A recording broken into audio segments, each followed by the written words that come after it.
तो हम फाइंड करेंगे कि अगर कोई पार्टिकल या कोई बॉडी आपकी एसएचएम को एग्जीक्यूट कर रही है तो उस पार्टिकल या उस बॉडी का टाइम पीरियड क्या होगा, ये हम कैलकुलेट करेंगे।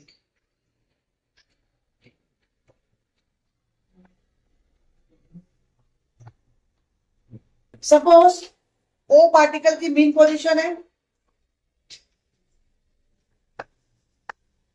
और हम पार्टिकल को किसी डिस्प्लेसमेंट y के लिए राइट हैंड साइड में पोजीशन ए तक लेके जाते हैं। अब अगर ए पर हम पार्टिकल को छोड़ेंगे तो particle comes back at point O, और जिस फोर्स की वजह से पार्टिकल आपका अपनी मीन पोजीशन पर वापस आएगा that is called restoring force. और ये हम एसएचएम में डिस्कस कर चुके हैं कि रीस्टोरिंग फोर्स हमेशा डिस्प्लेसमेंट के क्या होती है, डायरेक्टली प्रोपोर्शनल, अगर आपका पार्टिकल एसएचएम को एग्जीक्यूट करता है। So F proportional to Y,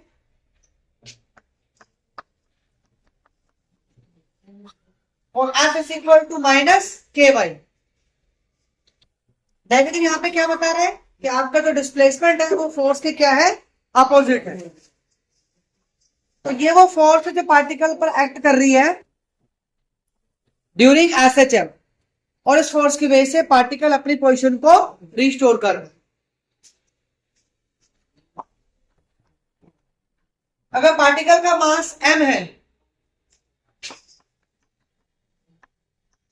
तो उस पर एक फोर्स और लग रही होगी, that is a simple force acting on particle जिसका मास आपको गिवन है। तो F is equal to m into A is acceleration, और एसएचएम में हम एक्सेलरेशन को क्या लेके चल रहे हैं, कैपिटल ए।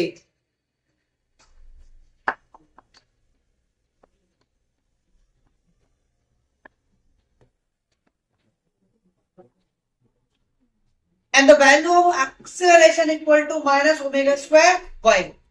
तो दोनों इक्वेशन आपकी फोर्स को रिप्रेजेंट करती हैं, दोनों को कंपेयर करते हैं। What we have,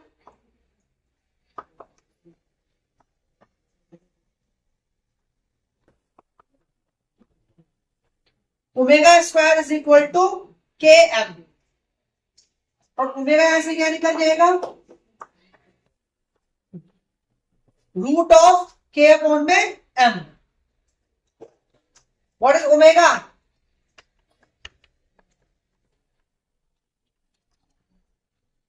omega is equal to 2π/t। तो यहां से हमारे पास टाइम पीरियड की वैल्यू आ जाती है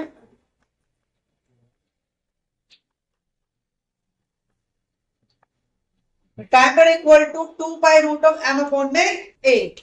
यहां पर m के m को हम कहते हैं इनर्शिया फैक्टर,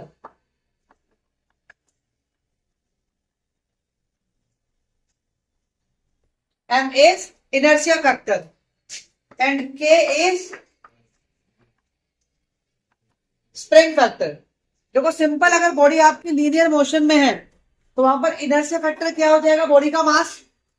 बट अगर आपकी बॉडी रोटेशनल मोशन में है उस केस में इनर्शिया फैक्टर क्या हो जाएगा, बॉडी का मूवमेंट ऑफ इनर्शिया। जैसे हम पहले भी ये देख चुके हैं कि रोटेशनल मोशन में जो मूवमेंट ऑफ इनर्शिया है this is the quantity which act like a mass, यानी इनर्शिया बॉडी के मास की तरह एक्ट करता है in case of rotational motion. इसलिए यहाँ पे m को क्या कहा गया, इनर्शिया फैक्टर। डिपेंड करता है, अगर लीनियर मोशन में तो m लिखेंगे हम, अगर रोटेशनल मोशन में तो हम क्या लिखेंगे, इनर्शिया फैक्टर। क्या आपका स्प्रिंग फैक्टर है वो आपको गिवन होगा कि जो भी बॉडी आपकी एग्जीक्यूट कर रही है ऐसा हमको वहां पर स्प्रिंग फैक्टर की वैल्यू क्या है। क्लियर।